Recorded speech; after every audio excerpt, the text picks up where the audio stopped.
Ya, alhamdulillah, terima kasih Iwan Huat yang dirahmati Allah masih menyimak siaran radio Silaturahim dan juga Rasil TV melalui YouTube. Di kesempatan ini kita masih berbincang dalam program acara Bincang Rasil dengan Direktur Sekolah Kajian Strategik dan Global, Bapak Dr. Muhammad Lutfi Juhdi. Dan alhamdulillah kita diterima di ruangan beliau di UI Salemba. Dengan kesibukan beliau, alhamdulillah Iwan Huat, kita bisa memetik manfaat dan dari diskusi yang kita adakan di kesempatan ini. Pak Lutfi, mengenai Arab Spring ya, kita berbincang mengenai Arab Spring, berbagai negara di Timur Tengah, Masya Allah berjatuhan gitu ya, seperti Libya, kemudian Irak, kemudian Yaman, mungkin masih ya konflik di sana di Yaman. Nah, Pak Lutfi melihat dampaknya untuk Timur Tengah sampai sekarang itu seperti apa sih Pak Lutfi? Dan saya teringat mengenai satu negara, Yordania. Nah, di kawasan ini perannya seperti apa, dan nampaknya alhamdulillah gitu aman-aman saja, tidak terdengar konflik-konflik gitu, dan jangan sampai juga karena bagian dari negara Islam juga Pak Lutfi. Bisa dijelaskan Pak Lutfi? Ya gini, akar konflik itu di Timur Tengah mungkin bisa dibedakan begini. Secara umum negara Timur Tengah adalah negara-negara yang otoriter, yaitu dipimpin oleh seorang pemimpin yang otoriter lah. Artinya tidak ada Demokrasi, hak opini masyarakat, ya seperti demokrasi gitu. Itu semuanya begitu dulu, Saudi, Irak, Syria, Libya, Tunis kan gitu semuanya, betul. Termasuk Mesir. Satu, kemudian tentu itu adalah suatu ketika bisa meledak ya, ini ya, karena merasakan rakyat kan ditindas atau ditekan ya paling tidak, kemudian suatu meledak. Yang kedua adalah indeks Gini, yaitu disparitas antara yang kaya dan miskin, itu tinggi juga. Yang tertinggi adalah di Tunis. Ya, jadi tidak heran jika Arab Spring itu mulainya dari Tunis kan gitu. Yeah. Yang penjual sayur itu kemudian dia karena digusurkan seluruh sini, kemudian dia membakar diri kan itu. Yaitu ada unsur sosial tadi ya, disparitas ekonomi, juga otoriter, kemudian juga ketergantungan ekonomi dengan negara lain, khususnya negara Eropa. Itu negara Mediterranean, Syria, Tunis, Libya, Yordan, yaitu tergantung dengan Eropa. Jadi hubungan dengan Eropa itu tinggi, termasuk Tunis paling tinggi hubungan dengan Eropa ekonominya. Nah, ketika Eropa terjadi krisis ya, tahun 2008 itu kena juga negara-negara itu, jadi masuk krisis itu. Nah, kemudian terjadilah Arab Spring di Tunis kan 2010. Nah, semuanya menyebar kemana-mana, termasuk ke Syria yang terakhir ya. Nah, kenapa Yordan ini bisa bertahan? Karena Yordan ini itu adalah negara yang meskipun di situ monarki, tapi monarki yang parlementer. Di situ parlemennya jalan. Ya, ada partai-partai yang terlibat di dalam parlemen. Jadi sebetulnya aspirasi masyarakat itu cukup mendapatkan tempat di Yordan, meskipun tidak sebebas di sebuah negara demokrasi lainnya. Seperti gitu. Jepang gitu ya? Ya enggak, Jepang lebih terbuka lagi. Kalau Jepang kan cuma simbol ya. Kalau di Yordan itu rajanya masih berfungsi, masih berfungsi. Nah, kemudian yang kedua, Yordan sendiri, saya lama hidup di Yordan, ngambil S2 S3 di Yordan. Negara itu negara yang mengutamakan dialog. Jadi dia tidak bermusuhan dengan Israel, dialog gitu. Jadi ya mungkin ada kesepakatan dengan termasuk negara yang melakukan perjanjian ya, di samping Mesir kan Yordan kan. Sehingga di Yordan pun ada kedutaan Israelnya di Yordan itu. Gitu. Sebagaimana di Mesir ada kedutaan Israelnya. Nah, sebetulnya kalau ditilik negara itu juga negara yang rawan karena mempunyai perbatasan yang paling panjang dengan Israel. Langsung ya? Langsung. Israel, ya. Betul. Ya, itu tidak mudah mengelolanya karena sebagaimana kita ketahui banyak elemen-elemen yang ingin menyerang Israel kan. Berarti kan Yordan harus mengamankan mereka. Nah di sisi lain dia juga harus bisa berkomunikasi dengan baik dengan Israel. Ya selama ini sih berjalan dengan baik gitu. Di sisi lain ingin melindungi saudara-saudara Muslim juga kan. Ya gitu. Padahal di Yordan juga banyak elemen-elemen elemen-elemen orang Palestina sendiri banyak orang di Yordan. Itu di situ ada camp-camp ya, ada camp orang-orang Palestina yang tinggal di Yordan. Jadi sebetulnya juga tidak mudah, tapi karena biasa melakukan dialog-dialog, itu kelihatannya Yordan cukup bisa melakukan dialog dengan pihak-pihak Israel khususnya ya. Israel dengan orang Palestina sendiri. Kan juga yang ribut bukan Israel aja. Ya. Justru yang ribut kan malah justru dari pihak luarnya, bukan Israel. Kalau Israelnya kan dia eksis di situ. Tapi pihak Palestina sendiri kan tentu akan melawan. Ya tidak terdengar masalah Israel dengan Yordan atau Palestina dengan Yordan, tidak pernah dengar ya. Dulu pernah tahun 70-an itu malah mereka ingin merebut kekuasaan di Yordan. Orang-orang Palestina itu. Nah, tetapi bukan berarti bahwa di Yordan tidak ada gejolak, ada juga. Ada juga ya. Dari masyarakat penduduk asli Yordan itu juga belum lama ini melakukan demonstrasi yang cukup besar juga ketika ada kasus Arab Spring di Syria ya, tetapi kemudian bisa diredam. Iya. Kalau ISIS sendiri di Yordan seperti apa Pak? Apa sudah masuk seperti apa? ISIS tentu ada keterlibatan itu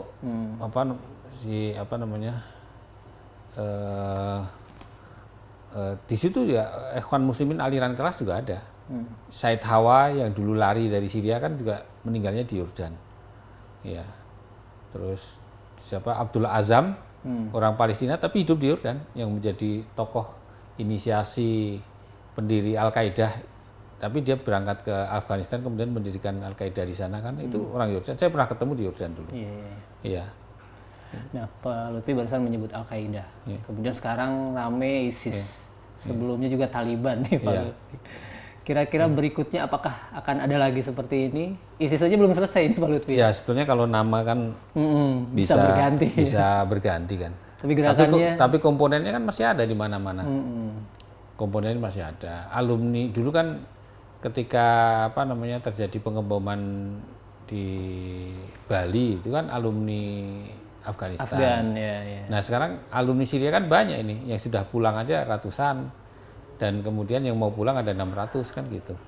Ya kita harapkan sih kita mungkin lebih baik ya dari yang dulu mengelola mereka, tetapi namanya ideologi kan tidak mudah begitu saja gitu.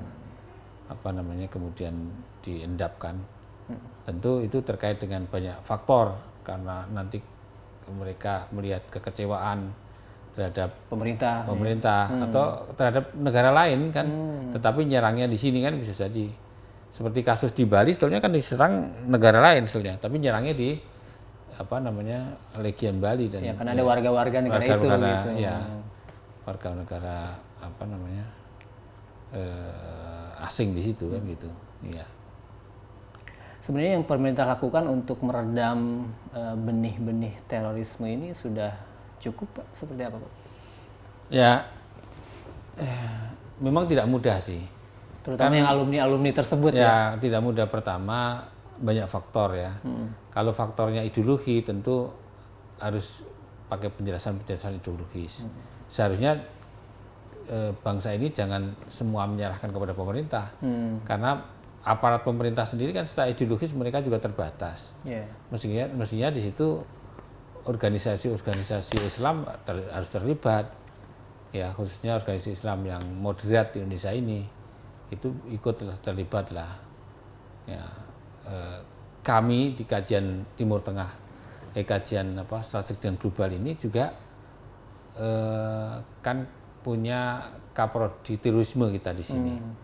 Nah, teman-teman di sini juga ikut terlibat di dalam deradikalisasi. Mantan napi terorisme itu kita ajak di sini untuk menghidupkan ekonomi mereka. Ada yang kita bantu untuk bisa mendapatkan beasiswa ya kuliah di sebuah perguruan tinggi kita udah bantu dan berhasil. Ya tentu beasiswa bukan dari kita, tapi kita mengkomunikasikan dengan lembaga yang memberikan beasiswa. Ada juga yang kita bantu untuk membuat ini ya, kegiatan catering. Apa tuh Pak? Catering makanan. Oh, makanan. Ya. Kemudian kita bantu bagaimana bisa mengolah makanan dengan higienis, dengan nilai jual yang baik. Pokoknya supaya produktif gitu ya. Produktif. Kemudian 2 hari yang lalu kita mengumpulkan rekan-rekan yang Napites juga, ada sekitar 25. Itu kita usahakan sebuah wadah untuk menampung aktivitas ekonomi mereka dalam sebuah lembaga e-commerce. E-commerce. Ya. Nah, dari situ kita harapkan nanti barang-barang mereka yang mereka produksi bisa lebih mudah untuk dipasarkan. Nah, meskipun kita tidak punya banyak fasilitas, tapi kita mencoba untuk melangkah dengan mereka, dan mereka sangat antusias itu. Sangat antusias ya. Ya tentu kita tidak bisa mengandalkan lembaga-lembaga untuk pemerintah, mereka sudah punya kegiatan yang lain, tapi ya kita masuk ke wilayah yang lain belum digarap oleh mereka. Iya. Semua kalangan ya. Iya. Ya. Terutama keluarga mungkin ya Pak ya. Ya ini kalau ini kita ya sebagian keluarga, tadi kan juga anaknya ya. Ya baru 1-2 yang kita bantu untuk mendapat beasiswa sih. Tetapi para pelaku itu sendiri yang kemarin berkumpul sini di kantor sebelah ini, di ruangan sebelah ini. Ya sebetulnya meskipun ya ideologi mereka istilahnya sudah bisa dikatakan parah lah, alumni sebenarnya masih bisa kembali ya. Bisa, tapi ya itu tadi bertahap. kembali secara bertahap, terus kemudian mereka kalau kembali urusan kehidupan mereka bagaimana gitu kan. Kan ketika mereka katakanlah mereka yang pergi ke Syria dan sebagainya ikut perang di sana, itu mereka kan sudah menjual tanah, jual kekayaan mereka. Ketika kembali sini mereka tidak punya apa-apa. Gitu. Nah, bagaimana mengatasi orang-orang yang seperti itu? Yang kita itu seperti kayak gitu. Jadi harus menghidupkan ekonomi mereka. Iya. Nah, barusan mengenai e-commerce saya jadi keingetan berita yang terbaru lagi Pak. Ini mungkin ada kaitannya atau enggak? Tapi ini hubungannya dengan Arab Saudi. E-commerce dengan startup dengan unicorn. 2 unicorn yang menurut informasi akan mengambil alih umroh. Itu pengelolaan umroh. Pak Lutfi melihat seperti apa Pak Lutfi? Ya itu bukan mengambil alih. Saya kira kan sekarang itu di dunia modern ini kan mana yang lebih memudahkan orang untuk mengambil sebuah manfaat atau beli manfaat, tentu orang akan membeli itu. Sebenarnya orang itu ketika dimudahkan ya dia milihnya yang dimudahkan itu.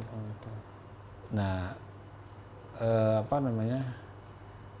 kalau nggak salah itu 2 itu. Ya pokoknya ada 2 lah, mungkin nggak disebut ya. Tidak disebut ya. Cukup besar lah. Cukup besar di Indonesia ya. Saya kira ya karena di sini ada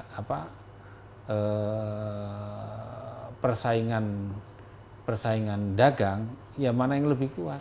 Tetapi kalau katakanlah kan ini kan yang banyak dikritik ya di WA itu bahwa dua startup ini adalah yang bukan dimiliki oleh orang Islam, non Muslim gitu. Tetapi sebetulnya kan non Muslim kan sekarang sistem saham. Ketika sistem saham juga banyak orang terlibat di dalamnya. Pegawai-pegawainya pun. Pegawai-pegawainya, terus kemudian juga para pemilik sahamnya, saya kira sudah sangat beragam di situ. Gitu. Saya kira tidak benar lah Justru mungkin ini berlomba-lomba kita yang konvensional gitu. Harus mengikuti. Nah, mestinya kalau kita punya startup yang bagus ya kita sebagai umat Islam mayoritas ini harus ikut berlomba di situ. Jangan kemudian cuma katakanlah memojokkan sana kemari. Negara ini tidak akan pernah maju.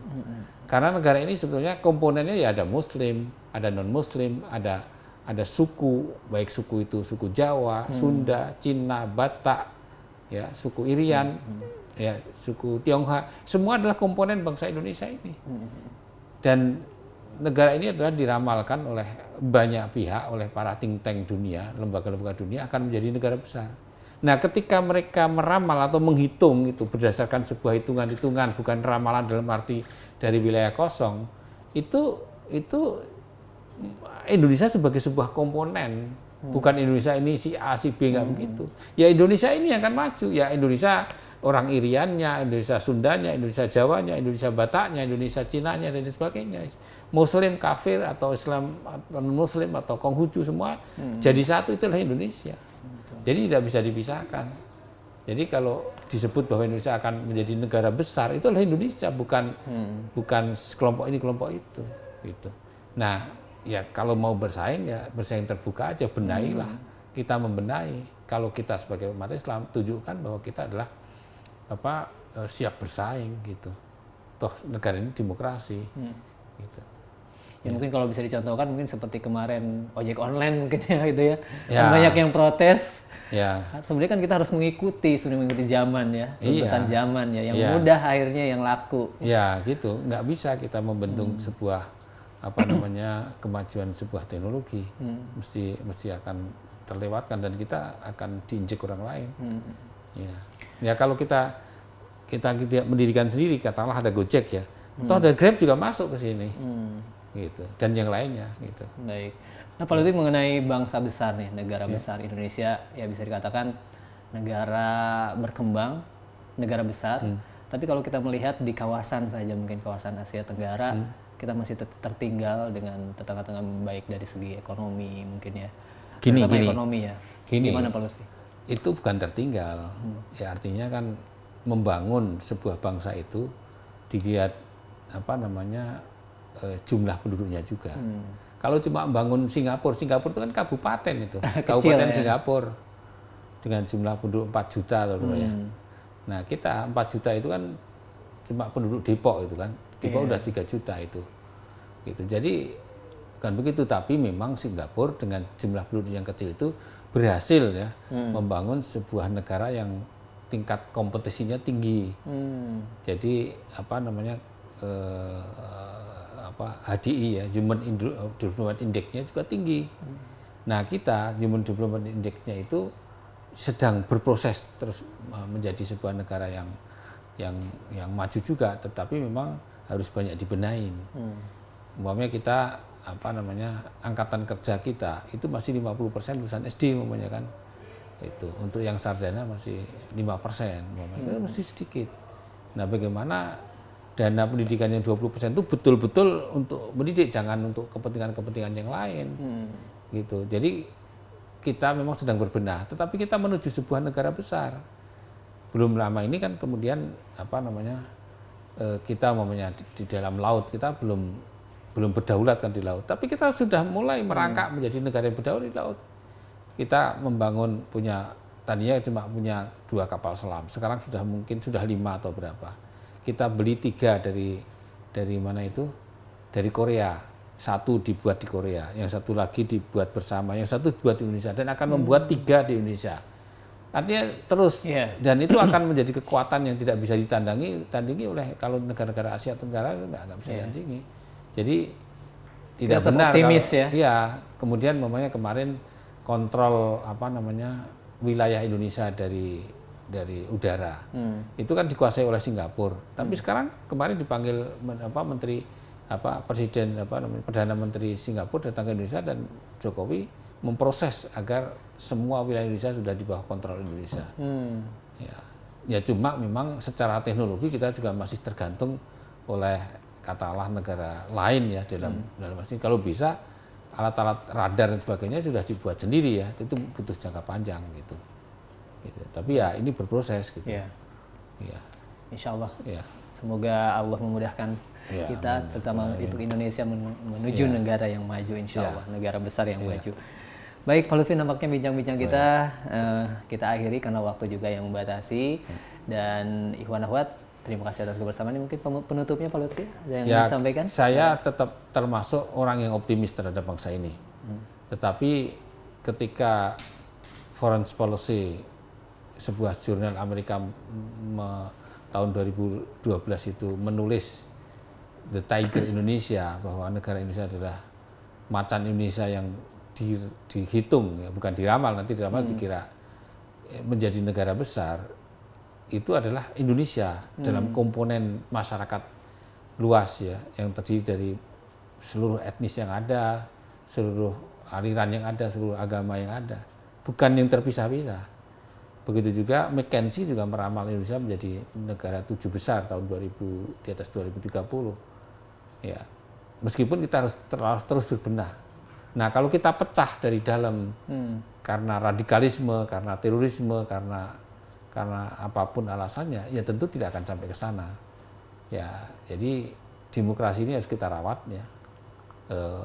Komponen-komponen demokrasi harus terjaga, termasuk tadi civil society, dan juga penegakan hukum harus menjadi komando dalam kehidupan berbangsa bernegara ini. Karena nanti hukum rimba kalau yang berkuasa di Indonesia tidak ada bedanya dengan yang lain, pasti akan terjadi sebuah perang besar sebagaimana di Timur Tengah gitu. Nah, kita sudah jauh lebih maju dari negara-negara lainnya, dan kita harap ya kita sudah pada on the track ya, pada jalan yang benar, kita harus terus maju. Saya optimis hal itu. Terima kasih. Assalamualaikum warahmatullahi wabarakatuh. Waalaikumsalam warahmatullahi wabarakatuh. Demikianlah Iwan Ahwat bincang rasil di kesempatan ini. Bincang-bincang kita dengan Bapak Dr. Muhammad Lutfi Juhdi, Direktur Sekolah Kajian Strategik dan Global Universitas Indonesia. Dan insya Allah nanti kita akan minta waktu lagi ke beliau untuk berbincang-bincang kembali, Pak Lutfi, insya Allah ya. Terima kasih. Ya, kita doakan beliau dan juga keluarga diberikan kesehatan oleh Allah Subhanahu wa taala. Iwan Ahwat, terima kasih atas kebersamaannya. Mohon maaf atas segala kesalahan dan kekurangan. Saya Rizal Alhaq bersama Bang Fajar, kameramen, dan juga Bang Sandi, audioman, di kesempatan ini undur diri. Subhanakallahumma wabihamdika asyhadu an la ilaha illa anta astaghfiruka wa atubu ilaik. Billahi taufiq wal hidayah. Wassalamualaikum warahmatullahi wabarakatuh. Assalamualaikum warahmatullahi wabarakatuh.